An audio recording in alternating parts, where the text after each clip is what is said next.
This is WBCQ, bringing World's Last Chance Radio to you from Monticello, Maine, USA.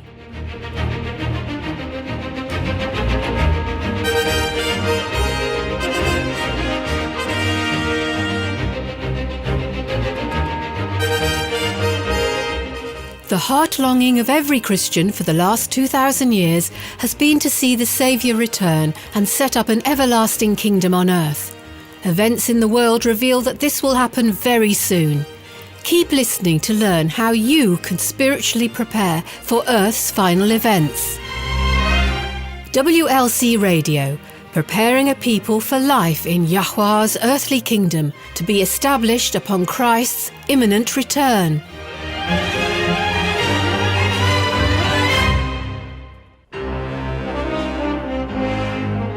With the development of nuclear technology, war has become more terrifying than ever before.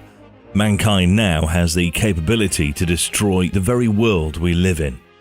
So it's not surprising that any time an armed conflict escalates, people sit up and take notice. How long will this last? How far will it go? Will my country get involved? These are just some of the questions concerned minds start asking. Hello, I'm Mars Roby, and you're listening to World's Last Chance Radio. The war between Ukraine and Russia has been going for longer than most people expected.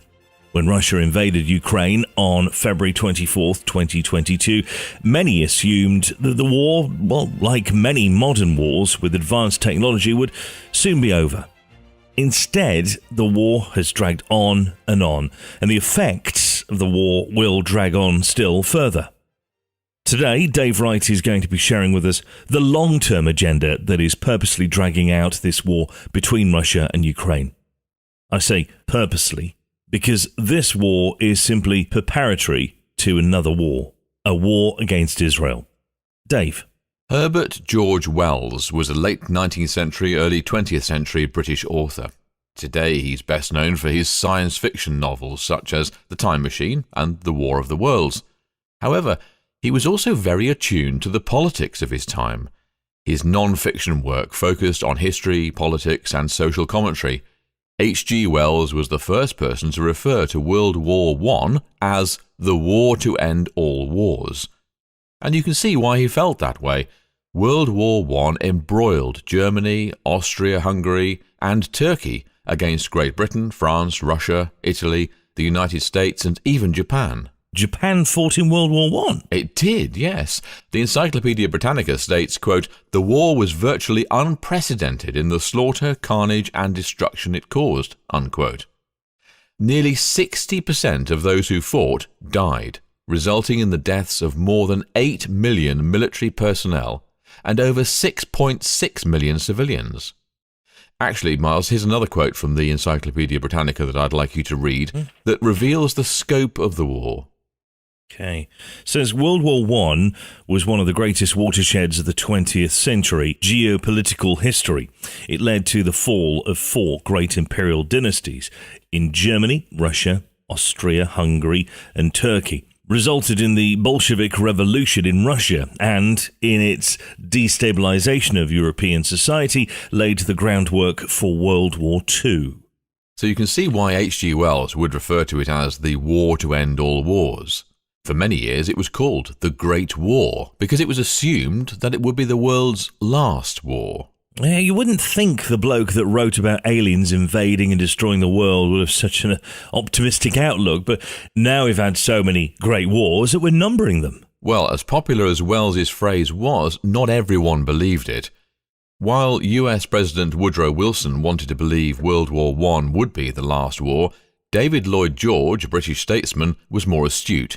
He mockingly observed that the Great War, like the next war, is a war to end war, and he was right, of course. Yes, to the shock of nobody. Well, we, the common citizen, would like wars to cease and be relegated to the dustbin of history, but of course that's not going to happen yet. The prophecies of Ezekiel speak of a future war that will indeed be a war to end all wars. This current conflict between Russia and Ukraine is a lead up to that war.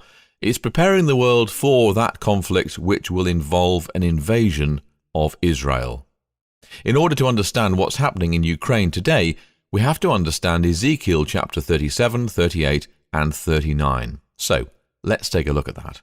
We've covered the parts of this in previous episodes, but I really want to dig into this today and cover it in depth. So could you please turn to Ezekiel chapter 38 and read verses 1 through to 6 for us. That's Ezekiel 38, 1 to 6.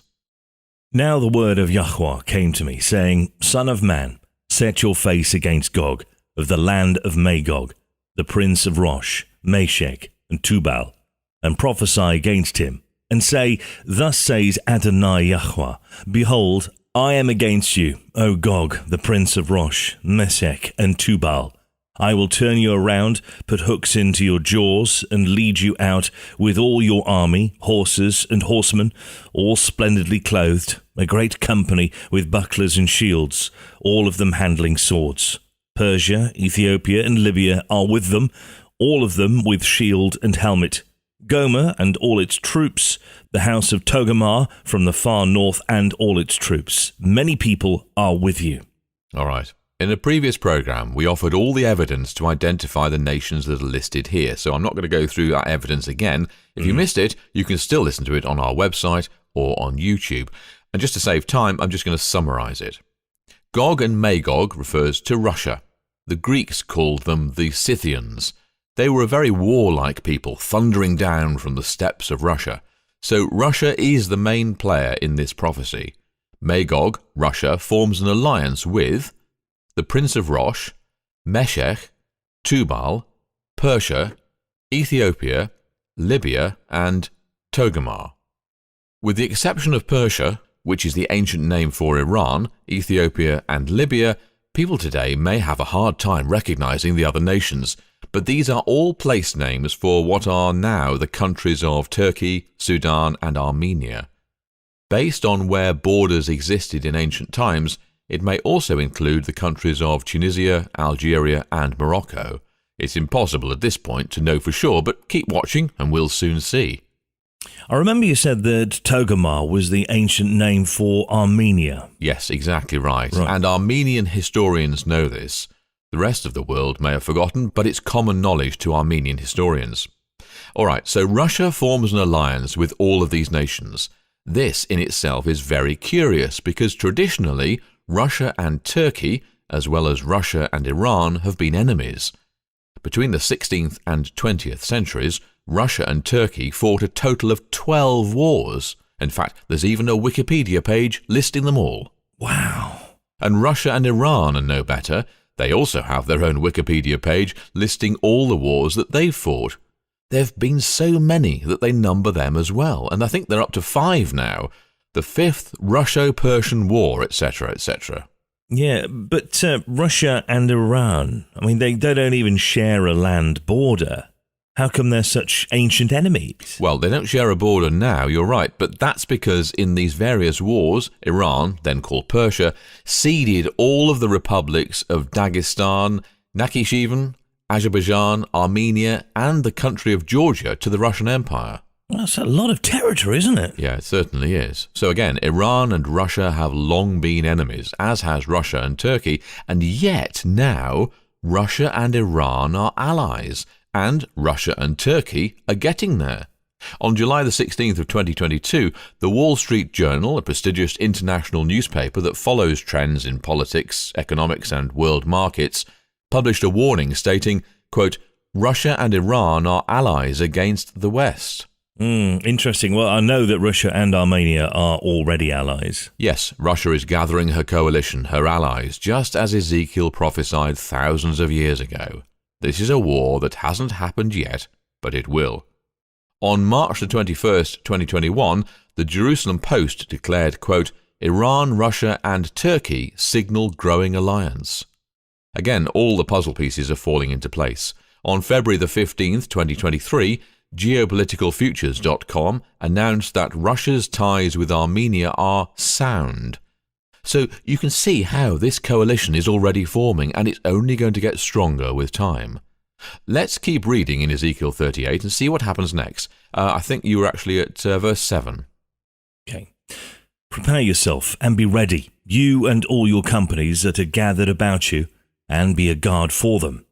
After many days you will be visited. In the latter days you will come into the land of those brought back from the sword and gathered from many people on the mountains of Israel, which had long been desolate.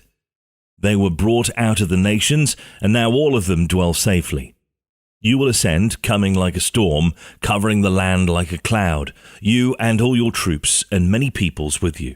The war in Ukraine is a distraction. Don't get distracted. Russia is forming an extremely strong alliance. That's where the real significance lies.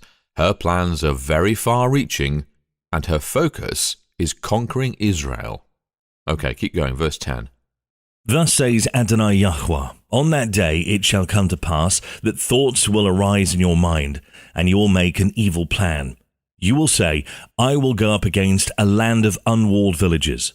I will go to a peaceful people who dwell safely, all of them dwelling without walls, and having neither bars nor gates, to take plunder and to take booty, to stretch out your hand against the waste places that are again inhabited, and against a people gathered from the nations, who have acquired livestock and goods, who dwell in the midst of the land, Sheba, Dedan, the merchants of Tarshish, and all their young lions will say to you, have you come to take plunder?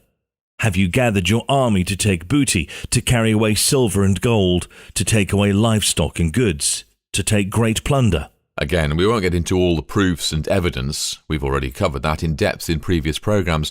Suffice it to say that Sheba and Dedan refers to the areas of the Middle East, including Saudi Arabia, Israel's neighbours, while the merchants of Tarshish is a reference to England. And where do you get that the Russian alliance is attacking Israel? What identifies it as Israel then? So far, all I see is that it's a land of unwalled villages and a peaceful people. Okay, well, let's keep reading. That'll be verse 14 then, yeah? Yeah. Okay. Therefore, son of man, prophesy and say to Gog, thus says Adonai Yahuwah, on that day when my people Israel dwell safely, will you not know it? Then you will come from your place out of the far north, you and many peoples with you, all of them riding on horses, a great company and a mighty army.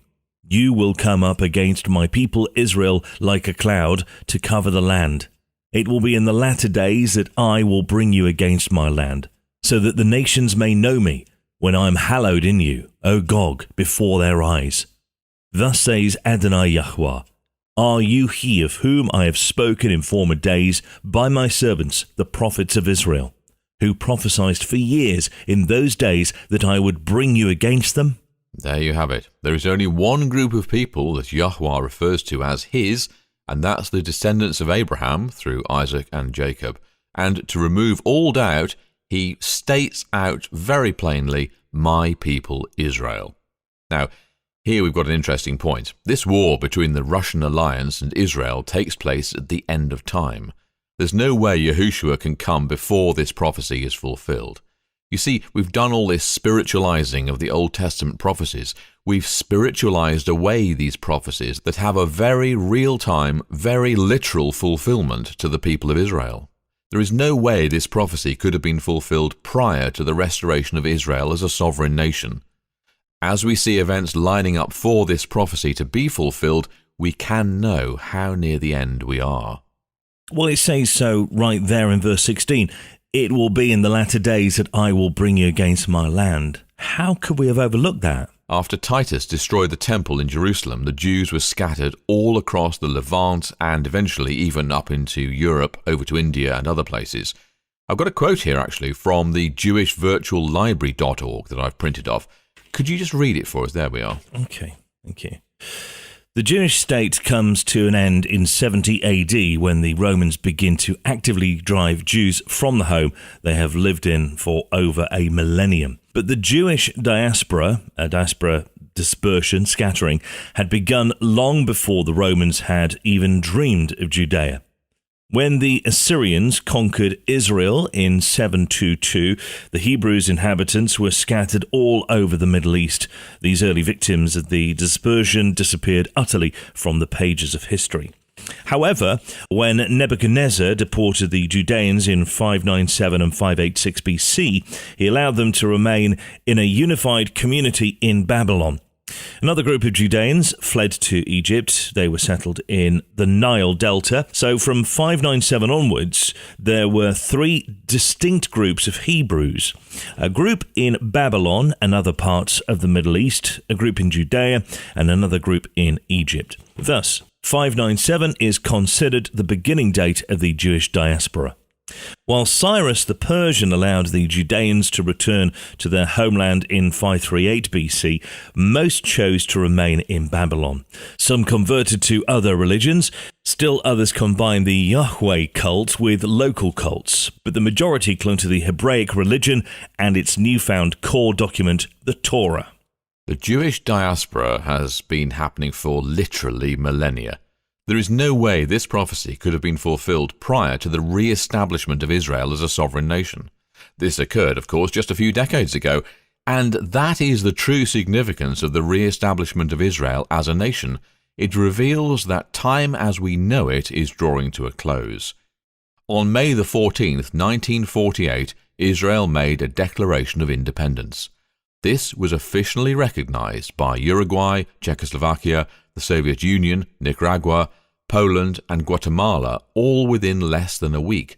Other nations quickly followed, and in less than a year, the new state of Israel was accepted as a full member state into the United Nations.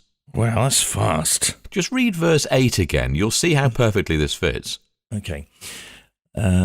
In the latter years you will come into the land of those brought back from the sword and gathered from many people on the mountains of Israel, which had long been desolate.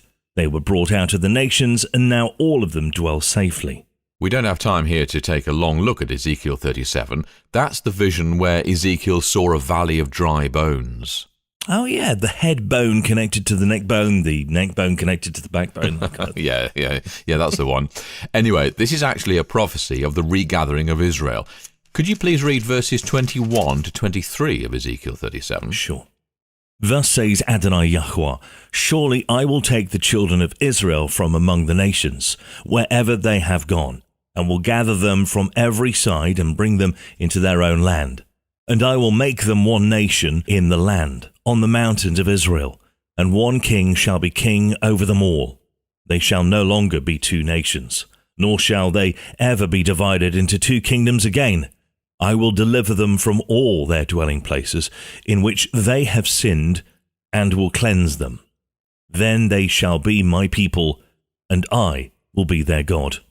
This is why the establishment of Israel as a sovereign nation is so significant. On it hangs the fulfillment of these important end-time prophecies. Okay, hold that thought. We're going to take a quick break, but we'll be right back to it. Stay tuned. You are listening to World's Last Chance Radio on WBCQ at 9330 kHz on the 31 metre band. World's Last Chance Radio, preparing a people for the Saviour's soon return. Before we go on, Dave, I've got a quick question. Yep. Been looking down here. In verse 13, it says, Sheba, Dedan, the merchants of Tarshish, and all their young lions will say to you, have you come to take plunder? Have you gathered your army to take booty, to carry away silver and gold, to take away livestock and goods, to take great plunder? Now, why are they only verbally protesting? You know, this is a massive coalition of countries all joined together, invading a sovereign nation, and everyone else is just standing back, tapping Russia politely on the shoulder and saying, I say, old chap, would you be so kind as to stop this nonsense? It's all terribly inconvenient. Terribly. Well, that's an excellent question, actually, and it brings us full circle back to Russia's invasion of Ukraine. The truth is that a verbal protest is all the other nations can do. But why is that, though, Dave? You know, Saudi Arabia is one of the world's leading producers of oil and natural gas. It's an incredibly wealthy country. And Great Britain is also still a powerful country, and they both have powerful allies. I mean, in fact, Great Britain fought in Afghanistan for 13 years at a death rate that was considerably higher than either the conflict in Iraq or the Falklands. In this invasion, why are they just sitting back and letting Russia invade Israel? Well, as I said, a good question. You see, all their military hardware has been used up supporting Ukraine. They don't like what they see Russia doing. They're alarmed, certainly, but a verbal protest is all they can do. They're busy scrambling to replace the military reserves that have been expended in Ukraine, but that takes time. Further instability occurred when, on October the 7th, 2023, Hamas terrorists backed by Iran launched a series of coordinated attacks on Israel. This is all playing into Russia's plan for Israel. Yeah, but why does Russia even want to invade Israel? For the gas and oil reserves. You see, there was an ancient maritime border demarcation between Israel, Egypt, and Lebanon. The way the borders were drawn ended up granting Israel a controlling interest in truly colossal gas reserves. Oh, which of course would position Israel as a major gas exporter. They'd be foolish not to take advantage of that. The downside, though, is that all of a sudden, Israel is now a very tempting target for Russia and Iran to sweep in and divide the spoils. Yeah, not to mention Israel's geographic location. Right there on the Mediterranean, it's an exceptional position with easy access to the oil-rich nations of the Middle East. It always gets back to money, doesn't it? Follow the money. Exactly. Wars are expensive, very expensive.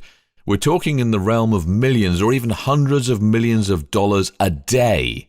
But the cost to Ukraine is even more devastating because it's being fought on Ukrainian soil. So the damage is extensive and, to be honest, will be felt for years to come. See, I remember when the invasion first happened, a lot of people assumed it would be over quite quickly.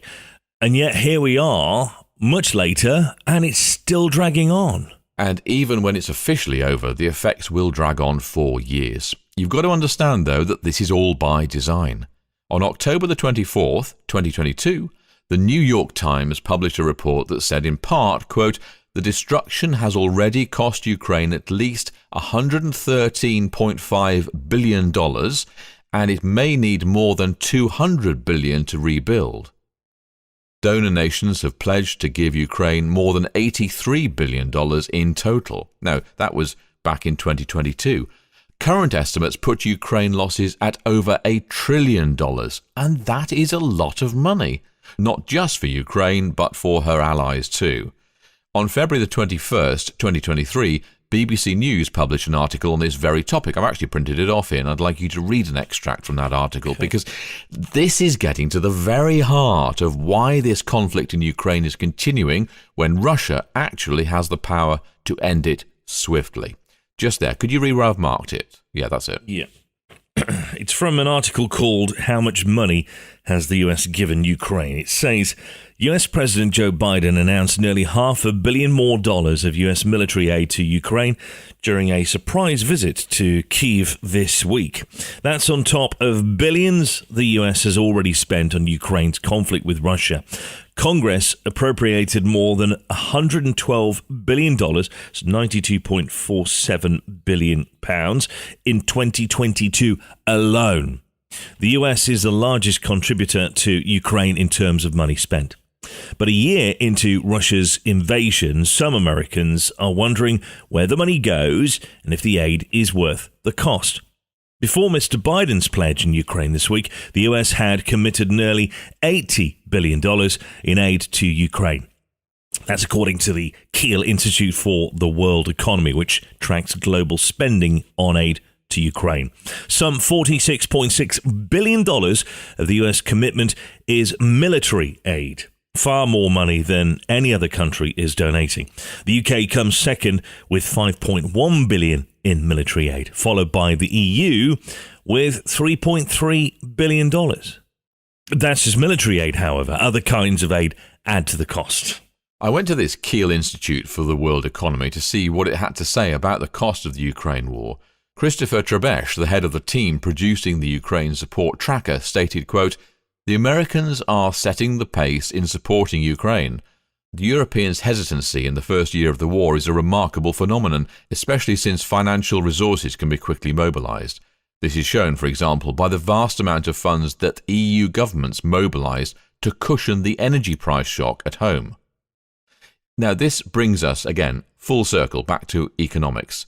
Israel has vast oil reserves. Yeah, whoever controls the gas and oil reserves of the world controls the world.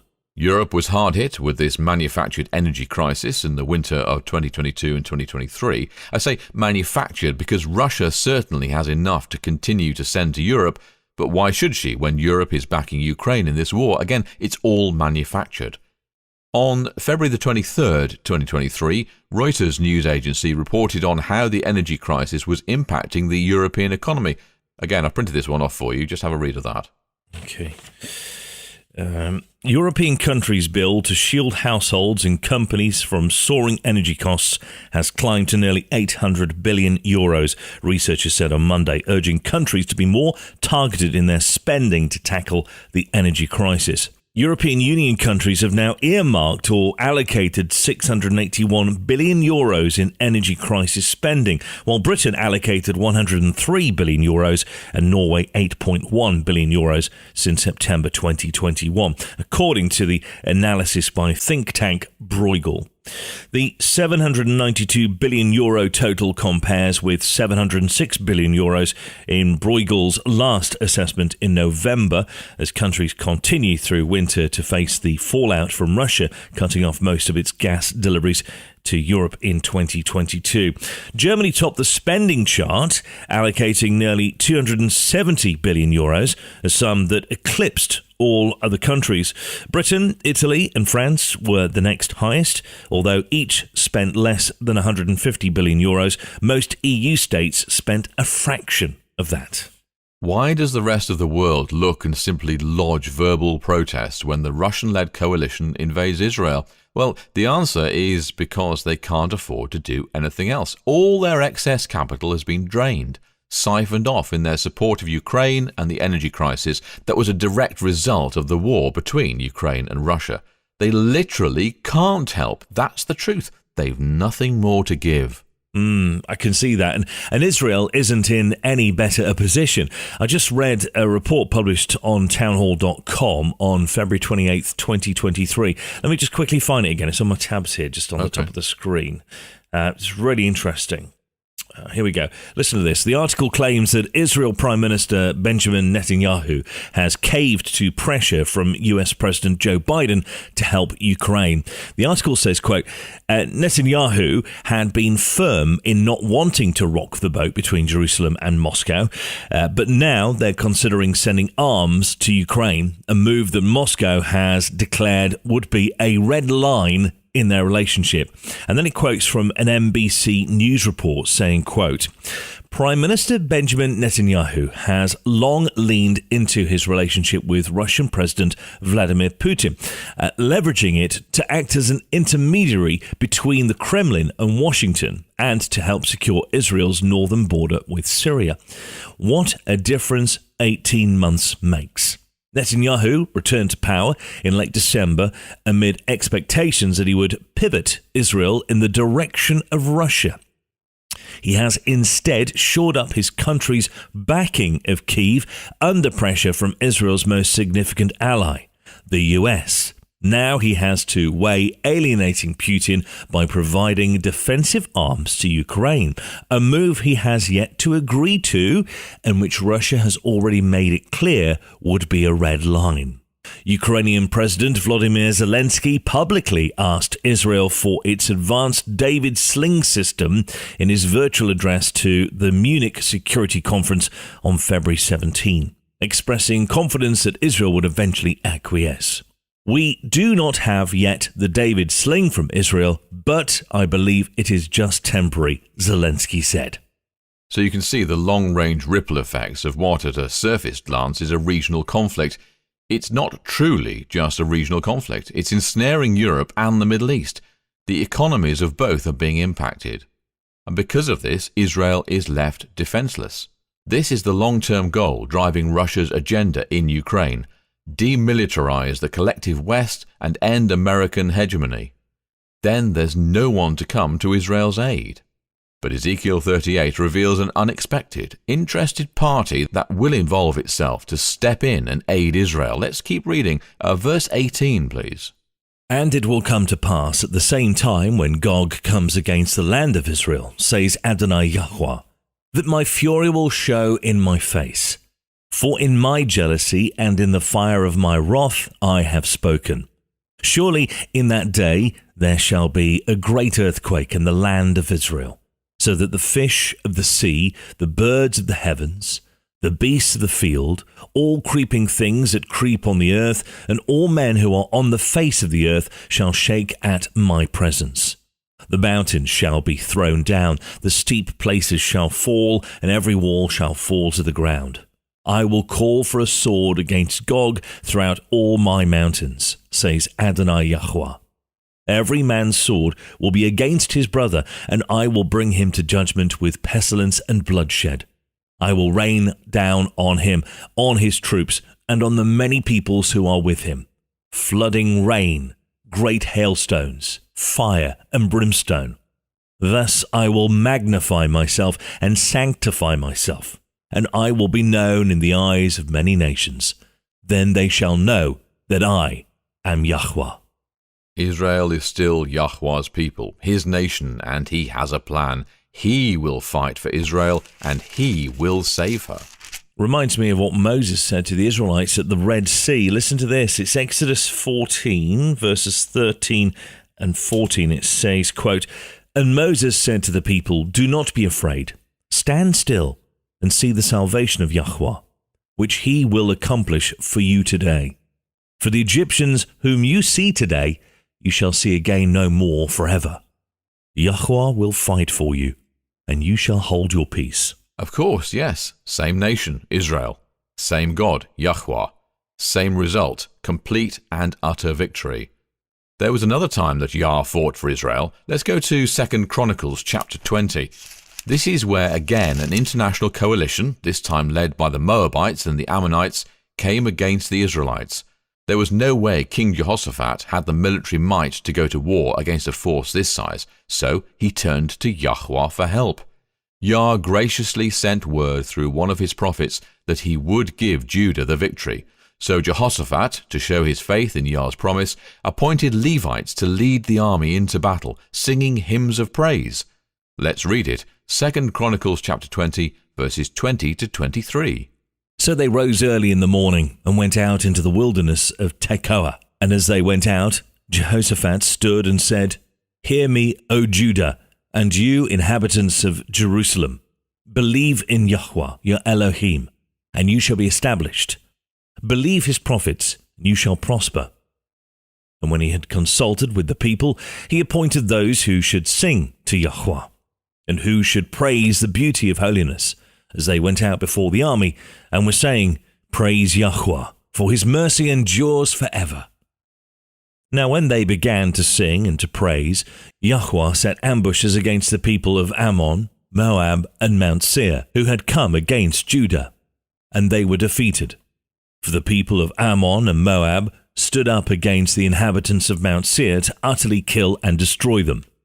And when they had made an end of the inhabitants of Seir, they helped to destroy one another." Another translation says that Yah set ambushes against the children of Ammon, Moab, and Mount Seir. I love that. This is how Yahuwah will fight and win for Israel again.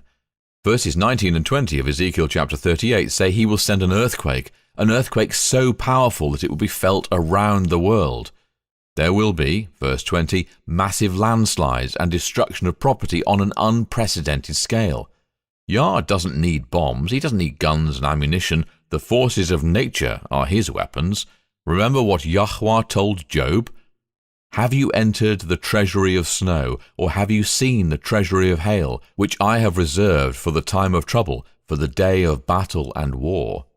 That's how he's going to fight on behalf of Israel again, and this time, in keeping with the might that is going to be brought to bear against Israel, the destruction will be massive. Yeah, okay, listen, got another quick break. Let's talk about that when we come back. You are listening to World's Last Chance Radio on WBCQ at 9330 kHz on the 31 meter band. World's Last Chance Radio, preparing a people for the Saviour's soon return. Mars, I'd like you to turn now to Ezekiel chapter 39. Ezekiel 39. Now we have here a very vivid description of what's going to happen when Yahuwah takes to the battlefield and fights for Israel against Russia and her allies. So could you go ahead and start with the first verse, and we'll just discuss it as we go through. Okay. And you, son of man, prophesy against Gog, and say, Thus says Adonai Yahuwah, Behold, I am against you, O Gog, the prince of Rosh, Meshech, and Tubal, and I will turn you around and lead you on, bringing you up from the far north, and bring you against the mountains of Israel. Then I will knock the bow out of your left hand, and cause the arrows to fall out of your right hand. You shall fall upon the mountains of Israel, you and all your troops, and the peoples who are with you. I will give you to birds of prey of every sort, and to the beasts of the field to be devoured. You shall fall on the open field, for I have spoken, says Adonai Yahuwah. This is describing the utter destruction of the coalition against Israel. There are so many dead that their bodies are left as prey for the birds and wild animals. When Yah takes over, there are no halfway measures.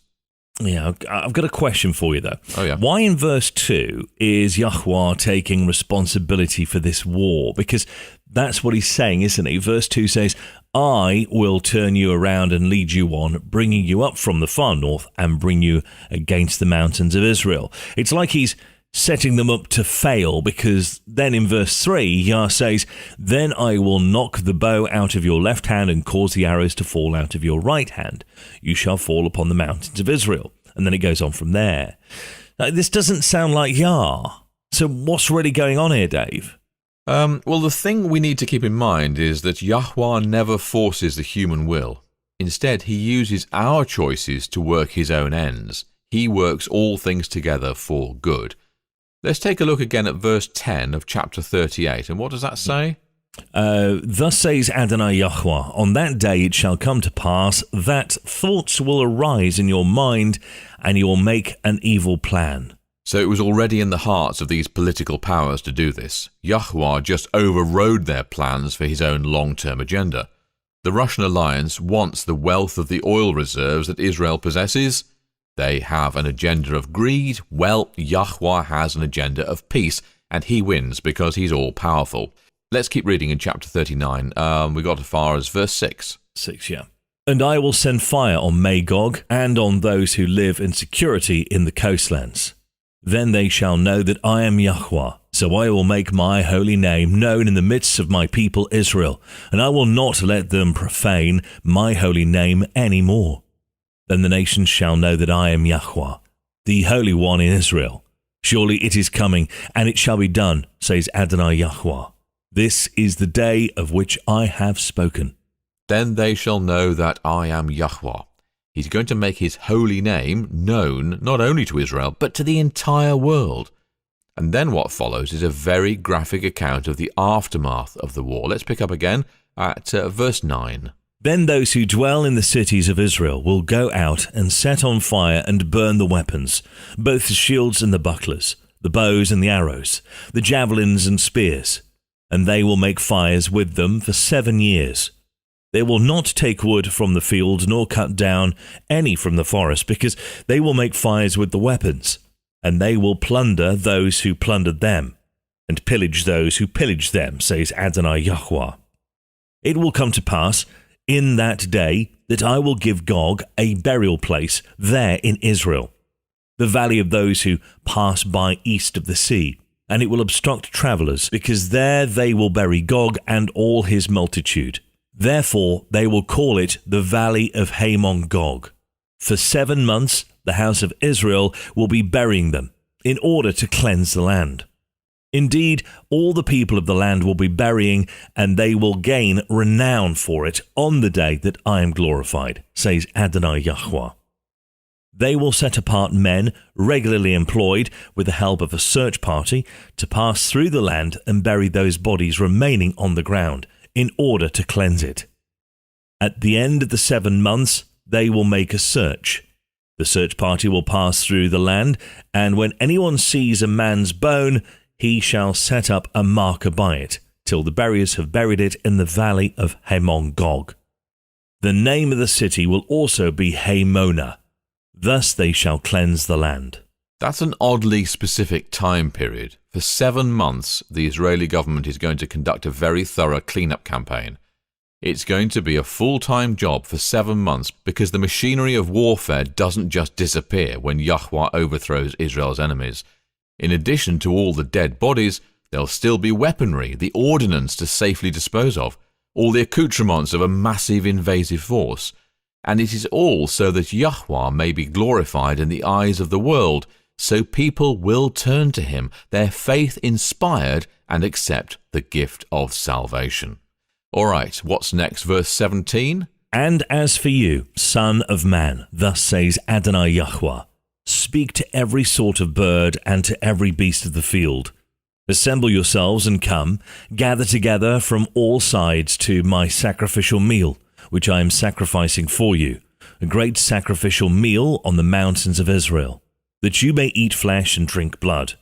You shall eat the flesh of the mighty, drink the blood of the princes of the earth, of rams and lambs, of goats and bulls, all of them fatlings of Bashan.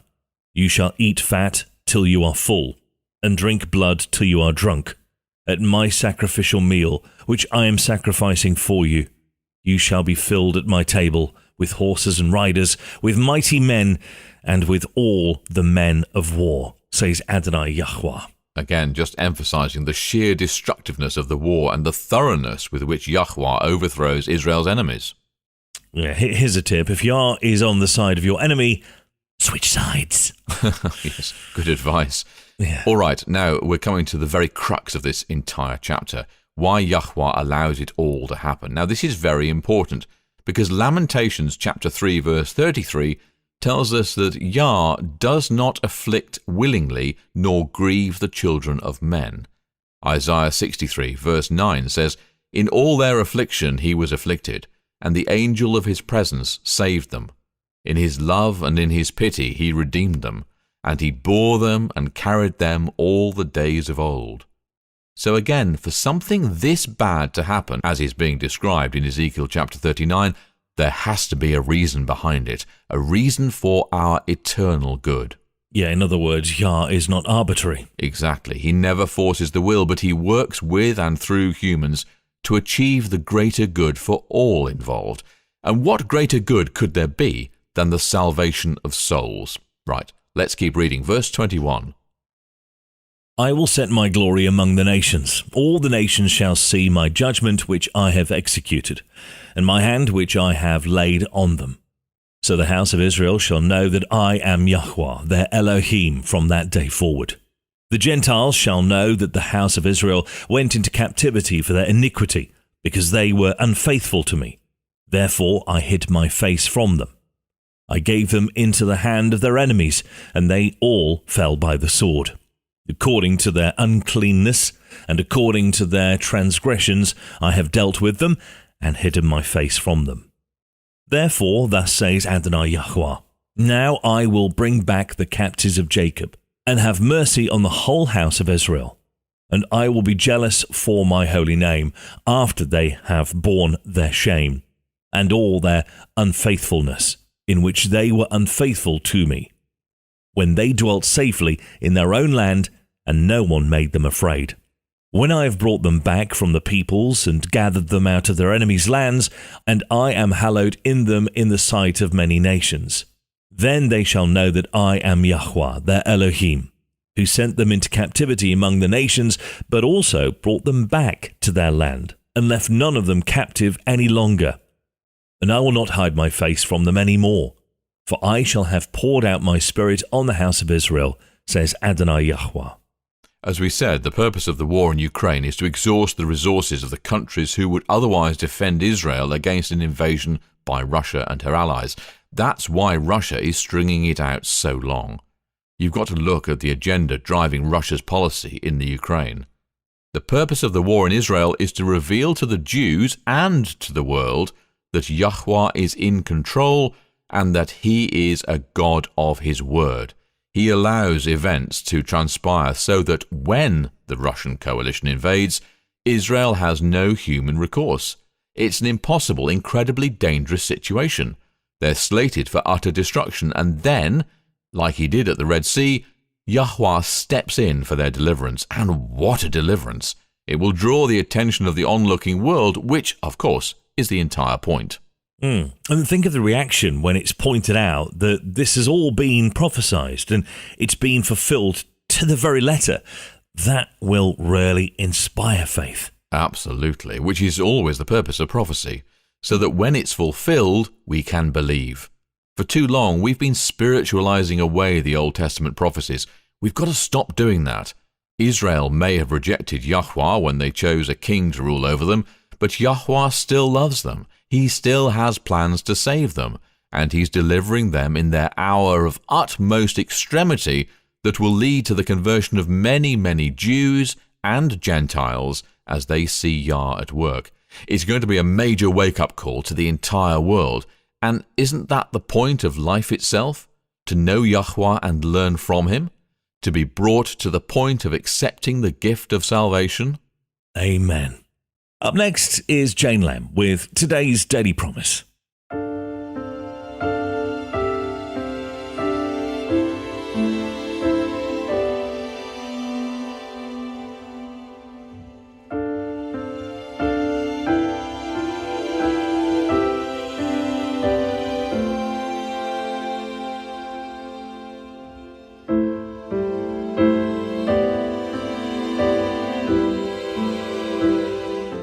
Hello, this is Jane Lamb with your Daily Promise from Yah's Word. Hebrews 13 verses 1 and 2 tells us, "Keep on loving one another as brothers and sisters. Do not forget to show hospitality to strangers, for by doing so, some people have shown hospitality to angels without knowing it." Rob Harshman lived just outside Toronto, Canada. It had been a lifelong dream of his to visit the Amazon.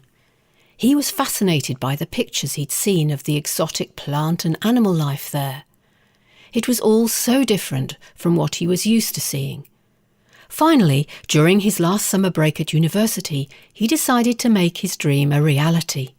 Studying maths of South America, he plotted his journey.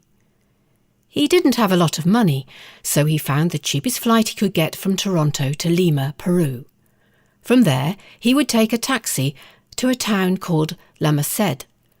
On the map, it looked to be perched on the very edge of the jungle. It shouldn't be hard at all to find a way into the jungle from there. Rob arrived at his taxi dispatch at 4 o'clock in the morning. People often share taxis for long trips in South America, and Rob's taxi contained 3 nursing mothers in the back seat. Rob settled in the front seat next to the driver for the 14-hour trip to La Merced. By the time they finally reached the town, Rob was beyond exhausted. It was all he could do to find a hotel. As he was checking in, he asked the man if there were any roads into the jungle. The man replied, "No." In fact, the only way to get into the jungle was to hire a boat. That was out of the question for Rob, as it was beyond his budget. Exhausted, hungry and disheartened, Rob decided to find some place to eat before trying to figure out what to do next. As he walked down the main street of the small town looking for a place to eat, the skies opened and rain poured down, as it only does in the Andes. Rob dashed for the nearest restaurant. So far, his big adventure was turning out to be one huge disappointment. As he finished his meal, a group of men walked into the restaurant. One man in particular stood out among the rest. He was tall, blonde and light-skinned, just like Rob. The man smiled a friendly smile. "Hi, I'm Fitz," he introduced himself. Rob shook his hand and introduced himself. As the men settled in, he told Fitz about his dream of visiting the jungle, how he'd driven 14 hours from Lima to Merced only to discover there was no way to get down into the jungle. It was clear Rob was discouraged and didn't know what to do. "Well, hey," Fritz suggested, "come and stay with me and my wife. We've got a coffee plantation in the jungle. You can stay with us as long as you like and see what it's like." The other men smiled and encouraged Rob to go with Fritz. So early in the morning, Fritz showed up outside Rob's hotel and drove the young man to his home deep in the rainforest. It was everything Rob had ever envisioned the jungle being. Vines swept across the vehicle's windows. Macaws looked like flying rainbows as they rose in flight from some of the biggest trees Rob had ever seen. During the 2-hour drive, Fritz told Rob that he had moved to Peru from Germany to follow his dream of having a coffee plantation. Finally arriving at their destination, Fritz introduced Rob to his wife, Helga, and showed him around their home. Over the next 5 days, Rob was a grateful guest in their home. Helga let Rob choose what vegetables he wanted from their large vegetable garden and then prepared them in delicious and creative ways. Fritz and Helga told Rob about their children at school in Lima, and Rob told them about his life in Canada. The two Germans showed a genuine interest in the university student, and Rob was warmed by their friendly interest. The adventure that had almost never happened turned out to be one of the most fulfilling times of Rob's life. The hospitality two strangers showed an exhausted young man stayed with Rob. To this day, he remembers with gratitude how their kindness provided him with everything he needed to make his dream come true. 2 Peter chapter 1 tells us, "Grace and peace be multiplied to you in the knowledge of Yahuwah and of Yahushua our Lord. For his divine power has granted to us everything pertaining to life and godliness, through the true knowledge of him who called us by his own glory and excellence. Through these he has granted to us his precious and magnificent promises, so that by them you may become partakers of the divine nature, having escaped the corruption that is in the world on account of lust." We have been given great and precious promises. Go and start claiming.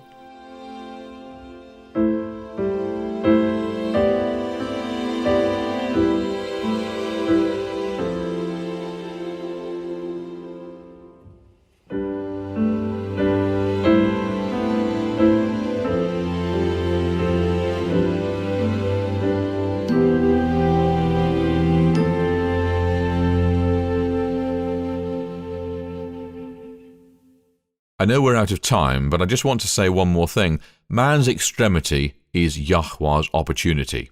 Always. Yahuwah allowed the various problems that arose during the wilderness wanderings so that the Israelites could learn that they could always trust him.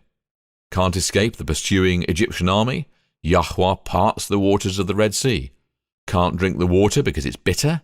Yahuwah cleanses the water, making it drinkable. You don't have any water at all? Yahuwah splits a rock and water pours out. You run out of food. Yahuwah sends manna. Each instance was designed to show the Israelites that Yahuwah is safe to trust. He is always there to help, and that's a lesson last generation believers need to learn too. When Russia and her allies invade Israel, the world can do nothing but protest verbally. Their resources are too depleted to do anything else.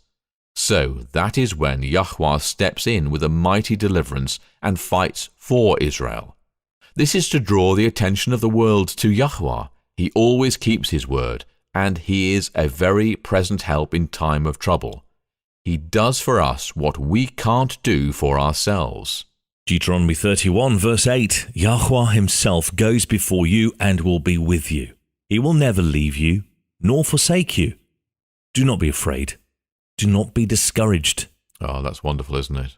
And just as Yahuwah was there for the Israelites in ancient times, just as he'll be there for the Israelites when Russia invades, he's there for us too.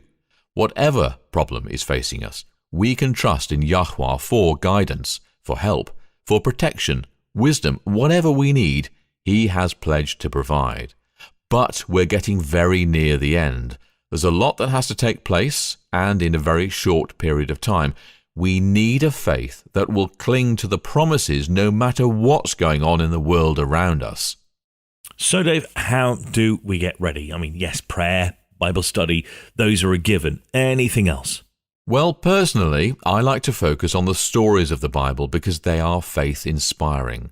When I see what Yah has done for others, it's reassuring because I know He can do the same for me. There are so many different stories in the Bible, and each one can teach us so much. Letting your faith grow by seeing what Yah has done for others is a very effective tool that Paul understood as well. Miles, could you please turn to 2 Corinthians chapter 1 and read for us verses 8 through to 11. Here you'll find out that Paul is actually agreeing with me. Oh, is he now? Well, let's see. It says, "We should like you, our brothers, to know something of what we went through in Asia. At that time, we were completely overwhelmed. The burden was more than we could bear. In fact, we told ourselves that this was the end. Yet we believe now that we have had this experience of coming to the end of our tether, that we might learn to trust, not in ourselves, but in Yahuwah, who can raise the dead. It was Yahuwah who preserved us from imminent death, and it is He who still preserves us. Further, we trust Him to keep us safe in the future. And here you can join in and help by praying for us, so that the good that He's done to us in answer to many prayers will mean eventually that many will thank Yahuwah for our preservation." So sharing experience, praying for each other, all of these build faith. Aside from that, make a conscious choice to start taking Yahuwah at His word. Your faith will grow as you do this. I once read that faith is a plant that will grow rapidly if cherished. It's certainly been true in my own life. It really has been. Yeah. Our time is up for today. Thank you for tuning in. We hope you can join us again tomorrow. And until then, remember, Yahuwah loves you and He is safe to trust.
You have been listening to WLC Radio.